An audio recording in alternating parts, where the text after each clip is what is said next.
Assalamualaikum warahmatullahi wabarakatuh. Kami dari kelompok 8 akan menjelaskan tentang arsitektur Incaption V4.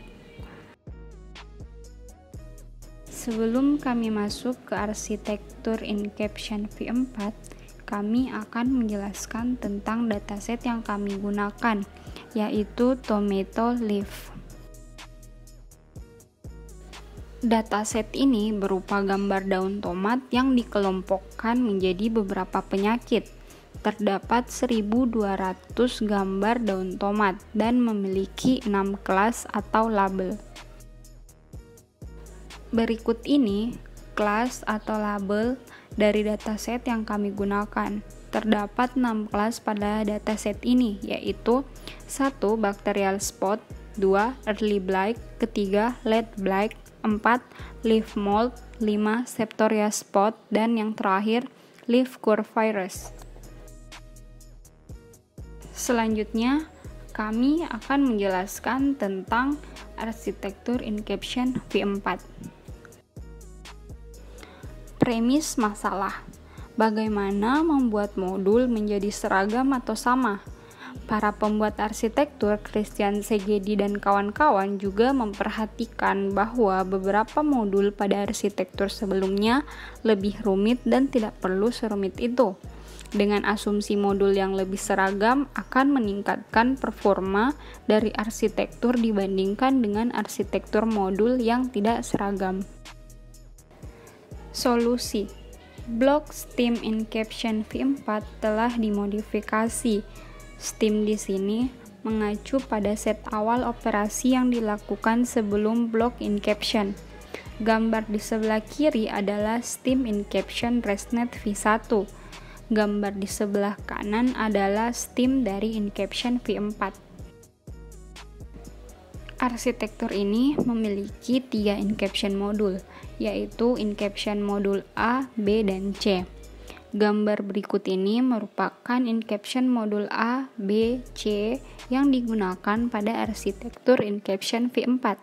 Kalau kita perhatikan dengan seksama, 3 Incaption modul ini mirip dengan Incaption modul yang digunakan pada arsitektur Incaption V2.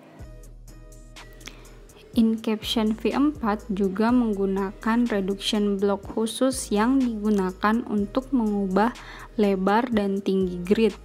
Versi Incaption sebelumnya tidak secara eksplisit memiliki blok reduksi, tetapi fungsinya diimplementasikan.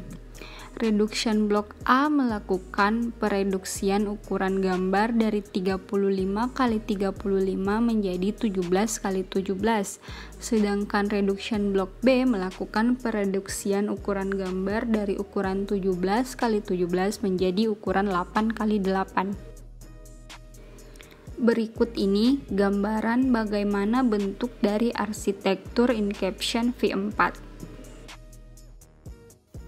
Nah, selanjutnya kita akan membuat arsitektur Incaption V4 dengan menggunakan metode Python Notebook. Pertama-tama, kita akan mengimport libraries. Nah, berikut ini adalah libraries yang kami gunakan untuk membangun arsitektur Incaption V4. Nah, Anda di sini bisa lihat sendiri.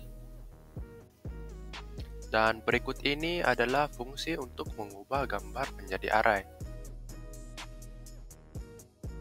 Di sini kami akan mengimport data. Jadi pertama itu, kami mengupload dataset Cocoa ke Google Drive. Lalu kami memuat dataset ke mesin virtual Google Colab. Lalu, kita menggunakan fungsi memuat gambar yang nantinya akan memuat gambar berdasarkan kelas masing-masing dari gambar. Nah, setelah itu, kami akan memberi label pada gambar. Berikut ini sintaks untuk memberi label pada gambar, dan untuk melakukannya kami menggunakan label binarizer. Dan seperti yang bisa teman-teman lihat, dataset ini memiliki 6 kelas. Normalisasi array gambar. Ini merupakan sintaks untuk menormalisasikan nilai array gambar. Kenapa kami membagi dengan 225?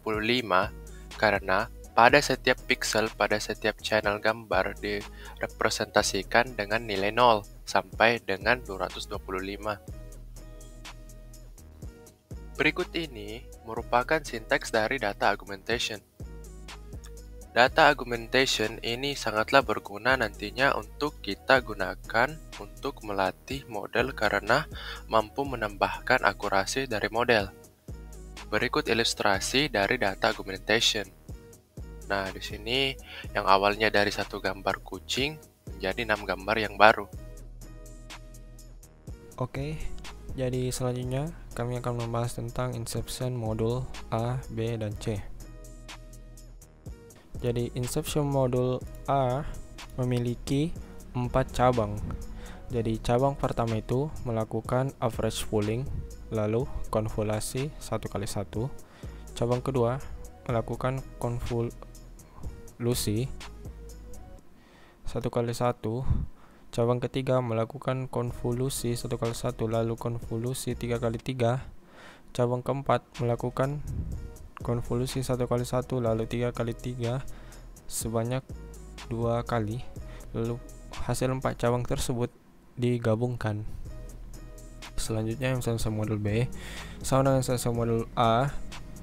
Inception modul B ini memiliki 4 cabang.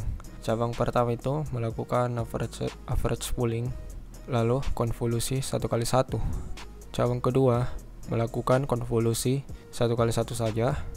Lalu cabang ketiga melakukan konvolusi 1x1 lalu melakukan konvolusi 1x7 sebanyak 2 kali. Lalu pada cabang keempat melakukan konvolusi 1x1 dan konvolusi 1x7 dan konvolusi 7x1. Selanjutnya inception modul C. Jadi inception modul C ini memiliki 4 cabang. Yang paling membedakannya dengan inception modul yang lainnya, bisa dilihat ada beberapa cabang pada inception modul C ini yang bercabang lagi, seperti pada cabang ketiga dan juga cabang keempat.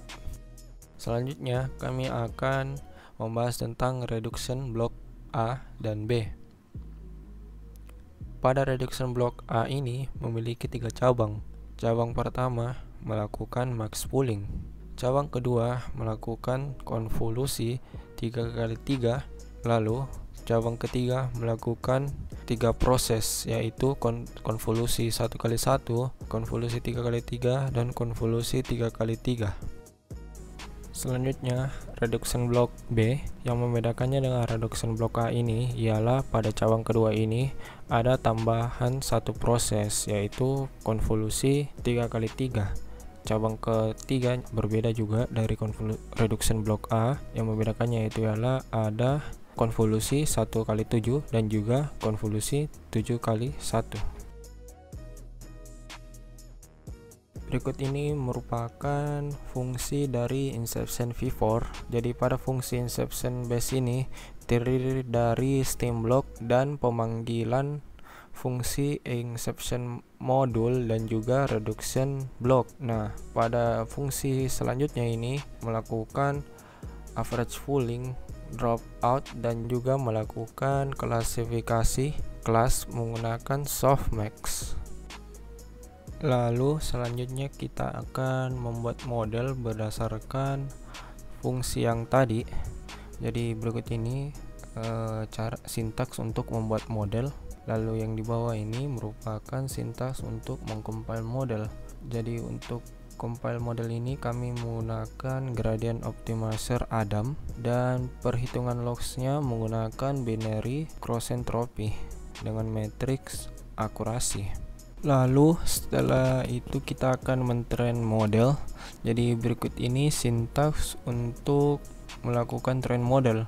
Jadi fungsi yang kami gunakan itu fit_generator. Lalu untuk parameter callbacks-nya kami menggunakan reduce learning rate yang berfungsi untuk mengurangi learning rate jika tidak ada perkembangan dalam akurasi model yang dilatih. Berikut ini ialah hasil training model dari 11 epoch terakhir. Bisa dilihat setiap epoch membutuhkan waktu 32 detik, sehingga untuk menyelesaikan 100 epoch membutuhkan waktu 53 menit. Lalu berikut ini ialah fungsi untuk menampilkan plot dari model yang telah kita latih, dan juga fungsi untuk menghitung akurasi dari model yang juga telah kami latih. Selanjutnya, plot dan akurasi arsitektur Inception V4 dengan epoch 100. Jadi gambar sebelah kiri merupakan grafik akurasi dari model, dan juga di sebelah kanan ini merupakan grafik loss dari model yang telah kami latih. Bisa dilihat di grafik ini dari epoch 0 sampai 20 ini mengalami sedikit overfitting, dan lama kelamaan nilai validation mulai mendekati training. Bisa dilihat di bawah, akurasi yang didapatkan oleh model yang kami latih adalah 96,7%. Mungkin itu yang dapat kami sampaikan. Lebih dan kurangnya mohon dimaafkan. Assalamualaikum warahmatullahi wabarakatuh.